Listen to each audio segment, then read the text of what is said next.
दोस्तों नमस्कार। जब समाज कपड़े छीन ले तो इंसान धर्म नहीं जिंदगी चुनता है। नंगेली कोई कहानी नहीं, एक चेतावनी है।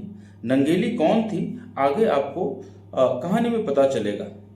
दोस्तों, लोग कहते हैं कि मुगलों ने क्रूरतम शासन किया, अंग्रेजों ने उससे ज्यादा क्रूर शासन किया। पर वो करते तो मान भी सकते थे क्योंकि वो विदेशी थे। पर एक हिंदू ब्राह्मण राजा ने अपने ही रियासत के हिंदू समुदाय की महिला जो नीची जाति से थी उनके ऊपर स्तन ढकने के लिए कर लगा रखा था। दैट मीन्स अगर आप कर नहीं देते हो तो स्तन ढकने का अधिकार नहीं।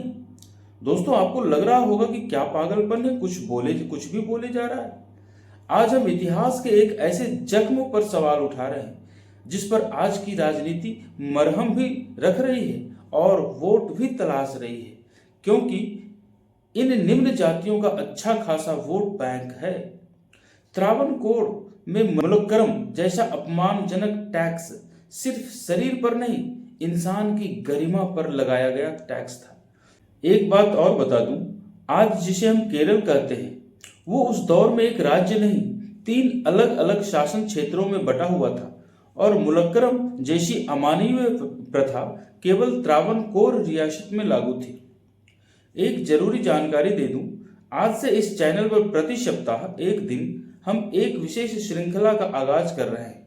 इसमें हम उन सामाजिक कुरीतियों, भेदभाव और जातिगत ऊंच नीच पर प्रकाश डालेंगे जिन्होंने सदियों तक निम्न जातियों और महिलाओं को पीड़ा दी है। हमारा उद्देश्य किसी को दोषी ठहराना नहीं, अपितु उस विस्मृत इतिहास को सामने लाना है।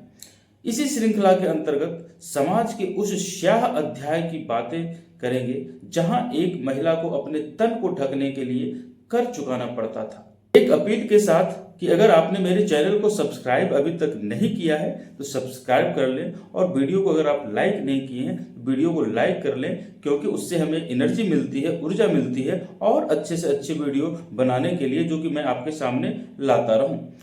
मैं इस हृदय विदारक घटना की शुरुआत करता हूं। कल्पना कीजिए, यदि किसी समाज में स्त्री को अपने शरीर को आच्छादित करने हेतु यानी ढकने हेतु सरकार को कर देना पड़े तो क्या इसे परंपरा कहेंगे या पाशविक अत्याचार?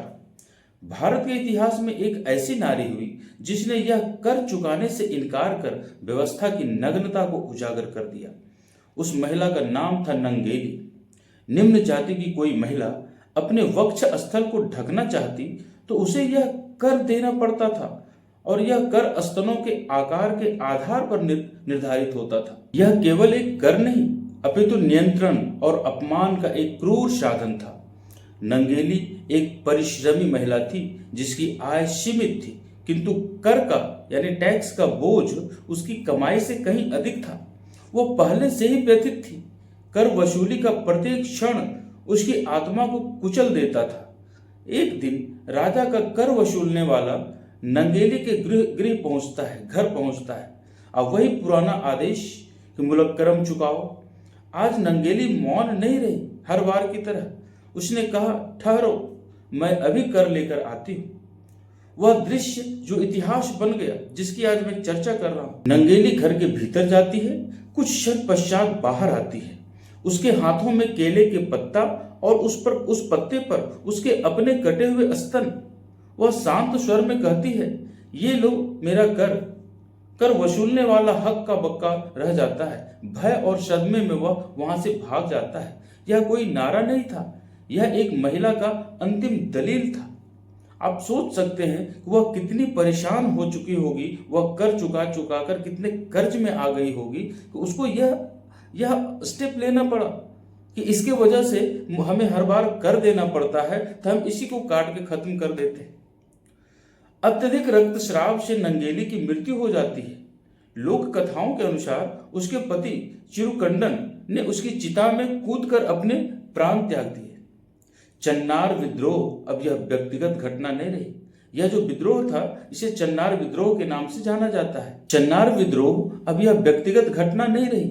चन्नार नाडार समुदाय की महिलाएं संगठित हुई, ऊपरी वस्त्र धारण करने लगी। उन्हें शिक्षा और मिशनरी संगठनों का सहयोग प्राप्त हुआ। उच्च जातियों ने घर जलाए, यानी सवर्ण उस वक्त जो वहां केरलम में थे, त्रावणकोर में, उन लोगों ने उनके घर जलाए, वस्त्र फाड़े, हिंसा की, किंतु प्रतिरोध रुका नहीं। लगातार संघर्ष और अंतर्राष्ट्रीय दबाव के पश्चात 1859 में यानी 1859 में त्रावणकोर राज्य को यह आदेश जारी करना पड़ा कि चन्नार समुदाय की महिलाएं ऊपरी वस्त्र पहन सकती हैं। यह पूर्ण समानता नहीं थी, किंतु यह वह दरार थी जिससे समूची व्यवस्था हिल गई। नंगेली ने वस्त्र नहीं मांगे, उसने आत्मसम्मान मांगा, और जब आत्मसम्मान नहीं मिला तो उसने इतिहास को अपने शरीर के खून से लिख डाला। आज भी प्रश्न वही है, स्त्री के शरीर पर अधिकार किसका? क्या आज हमने प्रथाएं बदली हैं या केवल उनके नाम? केरल चुनाव से ये मामला, केरल में चुनाव चल रहा है और ये मामला फिर से सामने आया हुआ है, क्योंकि वोट बैंक का मामला है। सारी पार्टियों के लोग उन समुदायों के पास जा रहे हैं और अपनी अपनी बातें कर रहे हैं। अब प्रश्न यह उठता है, आज इतने वर्षों बाद इस ब्रेस्ट टैक्स और चन्नार विद्रोह की चर्चा अचानक इतनी तेज क्यों हो गई है? उत्तर हमें आज के राजनीतिक संदर्भ में मिलता है। केरल में चुनावी माहौल है और प्रत्येक राजनीतिक दल उन समुदायों तक पहुंचना चाहता है जिनके साथ इतिहास में अन्याय हुआ। नादर और चन्नार समुदाय जो कभी सामाजिक भेदभाव और कर व्यवस्था के शिकार रहे, आज केरल की राजनीति में एक महत्वपूर्ण वोट ब्लॉक है। ऐसे में इतिहास की इन घटनाओं को सामने लाना, चाहे वह ब्रेस्ट टैक्स हो या ऊपरी वस्त्र पर रोक, केवल स्मृति नहीं अपितु एक राजनीतिक संदेश भी बन जाता है। राजनीति में इतिहास अक्सर केवल याद करने के लिए नहीं अपितु जोड़ने और साधने के लिए उपयोग होता है।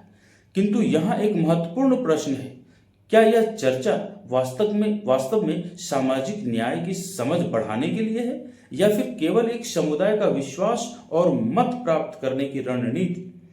इतिहास से सीखना आवश्यक है, किंतु इतिहास को केवल चुनावी हथियार बनाना यह भी एक नए प्रकार का अन्याय हो सकता है। सवाल कर का नहीं, सवाल यह है कि इतिहास को क्यों याद किया जा रहा है और किस समय। सोचिए जरा, एक स्त्री जिसके पास न शक्ति थी, न सत्ता, न कोई मंच, उसके पास केवल उसका शरीर था और उसका आत्मसम्मान। नंगेली ने कोई भाषण नहीं दिया, कोई नारा नहीं लगाया, उसने चुपचाप एक संपूर्ण व्यवस्था को आईना दिखा दिया। इतिहास की पुस्तकों में शायद उसका नाम छोटा हो, किंतु उसके साहस ने एक विचार को खंडित कर दिया। उसकी चिता में कूदने वाला उसका पति यह दर्शाता है कि यह केवल एक स्त्री की लड़ाई नहीं थी, यह मानव होने की लड़ाई थी। आज जब हम मत, सत्ता और राजनीति की बात करते हैं तो एक पल रुक कर पूछिए, क्या हम वास्तव में उन घावों को भरना चाहते हैं या केवल उन्हें याद करके आगे बढ़ जाना चाहते हैं?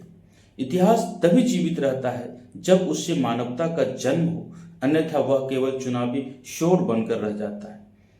नंगेली मर गई, किंतु प्रश्न आज भी जीवित है। तो दोस्तों, ये बातचीत आपको कैसी लगी? अपनी राय जरूर कमेंट बॉक्स में लिखेंगे। और मैं सप्ताह में एक इस तरह के कुप्रथाओं पर, जो हमारी कुरीतियां थी, कुप्रथाएं थी या शोषण के जो भी इतिहास में दर्ज हैं बातें, मैं वहां से निकाल कर मैं आपके सामने प्रत्येक सप्ताह एक लाऊंगा। तो मैं आपसे अब विनती करता हूं कि अभी भी अगर आप वीडियो को लाइक नहीं किए हैं, वीडियो को लाइक करें, चैनल पर नए आए हुए हैं तो सब्सक्राइब करें। और आज के लिए इतना ही, बहुत बहुत धन्यवाद।